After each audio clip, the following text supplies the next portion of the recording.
सभी दोस्तों को सलाम नमस्ते। कहानी डिपो में आपका स्वागत है। मैं हूं अकबर रिजवी और कहानी का नाम है बाबा जी का भोग। कहानी के लेखक हैं मुंशी प्रेमचंद। तो आइए शुरू करते हैं कहानी बाबा जी का भोग। रामधन अहीर के द्वार पर एक साधु आकर बोला, बच्चा तेरा कल्याण हो, कुछ साधु पर श्रद्धा कर। रामधन ने जाकर स्त्री से कहा, साधु द्वार पर आए हैं, उन्हें कुछ दे दे।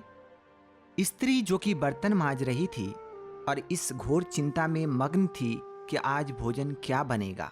घर में अनाज का एक दाना भी नहीं था। चैत का महीना था, किंतु यहां दोपहर ही को अंधकार छा गया था।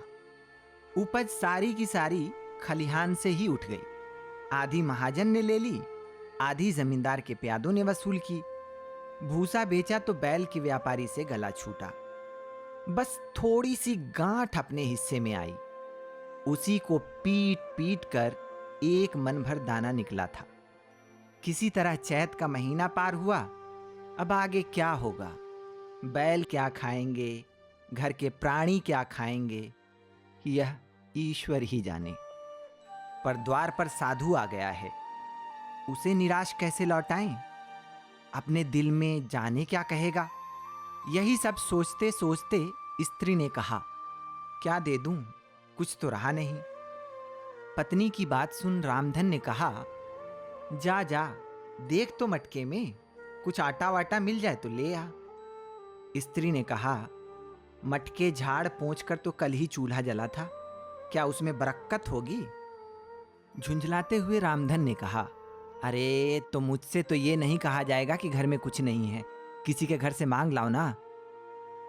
स्त्री ने तुनक कर कहा, जिससे लिया उसे देने की नौबत नहीं आई, अब और किस मुंह से मांगूं?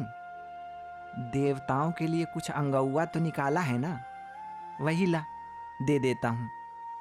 पति की यह बात सुनकर स्त्री ने कहा, तो देवताओं की पूजा कहां से होगी?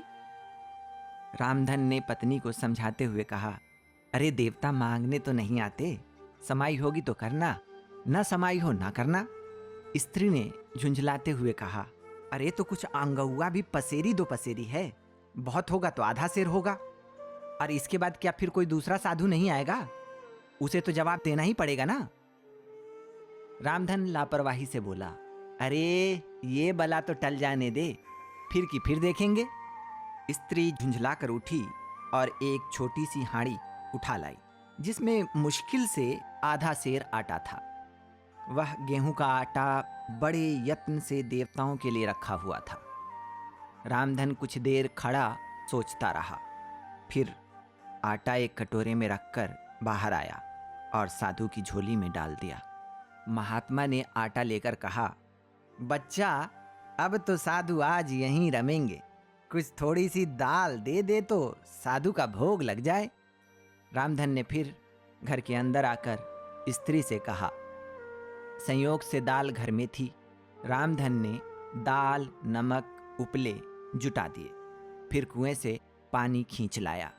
साधु ने बड़ी विधि से बाटियां बनाई, दाल पकाई और आलू झोली में से निकालकर भुर्ता बनाया। जब सब सामग्री तैयार हो गई तो रामधन से बोले, बच्चा भगवान के भोग के लिए कौड़ी भर घी चाहिए। रसोई पवित्र ना होगी तो भोग कैसे लगेगा? रामधन ने बताया, बाबा जी घी तो घर में ना होगा। अरे बच्चा, भगवान का दिया तेरे पास बहुत है, ऐसी बातें ना कर।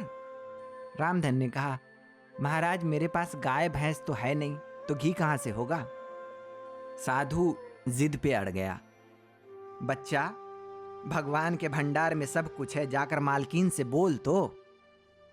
रामधन ने फिर अंदर जाकर स्त्री से कहा, सुनो घी मांग रहे हैं, मांगने को तो भीख मांगते हैं और बिना घी के कौर नहीं धंसता।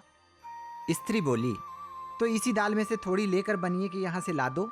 जब सब किया है तो इतने के लिए उन्हें क्यों नाराज करते हो? घी आ गया। साधु जी ने ठाकुर जी की पिंडी निकाली, घंटी बजाई, और भोग लगाने बैठे। खूब डटकर खाया, फिर पेट पर हाथ फेरते हुए द्वार पर लेट गए। थाली, बटली, कलछुल, इन सभी चीजों को मांजने के लिए रामधन घर के अंदर ले आया।